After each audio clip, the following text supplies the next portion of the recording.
Welcome back to Askewed Reviews. Since the Dungeons & Dragons movie comes out at the end of this week, this whole week is Dungeons & Dragons movies.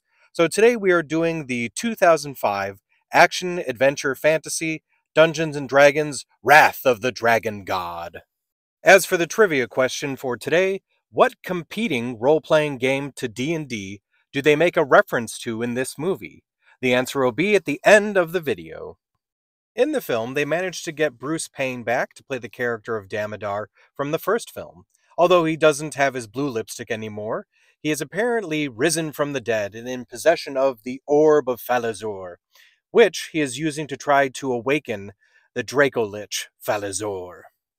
Now, an order of mages has stumbled upon what Damodar is trying to do, so they have taken it upon themselves to bring together a band of adventurers to try and stop him. And you know that they're adventurers because they actually call each one of them by their class, because, you do that in D&D. You have Beric, the fighter and leader of the group.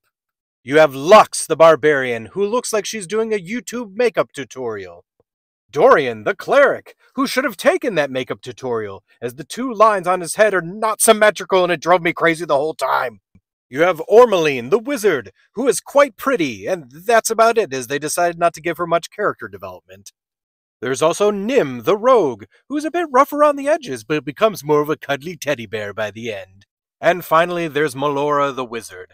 She has an unfortunate connection to Damodar. As he becomes more powerful, she gets closer to death. Now, this film really felt like it was somewhere between a Sci-Fi Channel original movie and a porno, with a little bit of Fifth Element storyline plot thrown in there, and a trap room that gave me flashbacks to the first Resident Evil movie and the movie The Cube. Now, credit where credit's due. The one thing I will say about this film is they do a great job of making references to the original source material. You actually see a white dragon, magmen, dark mantles, a lich, kind of. I don't know what they were deciding to do makeup-wise, but sure. They reference two demon lords with Yinagu and Jubilex as well. And they mentioned 3 modules that were in Advanced Dungeons & Dragons. The Ghost Tower of Inverness, the Barrier Peaks, and even the Shrine of the Kuatoa. Now, aside from all the deep lore, there's 2 things I absolutely recommend keeping an eye out in the background. These moments made it absolutely hilarious for me. Number 1 is, during the sequence where they're trying to figure out the puzzle of the statue, Lux is fighting off a bunch of people, and some people manage to get past her. But when they cut back to the people at the statue, no one has gotten past her somehow. And then there's this actor.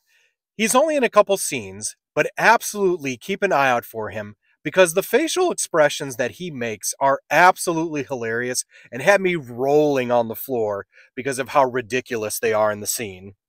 So, when it comes to the movie Dungeons & Dragons Wrath of the Dragon God, I really did not like it.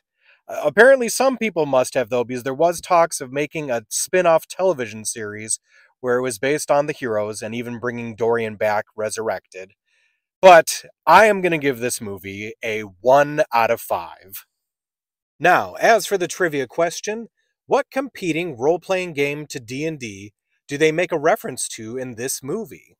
Throughout the movie, you will see runic symbols here and there, and some of them are based on the zodiac symbols, but quite a few are actually based off of runes from the game RuneQuest, which during the 70s was a competitor to Dungeons & Dragons.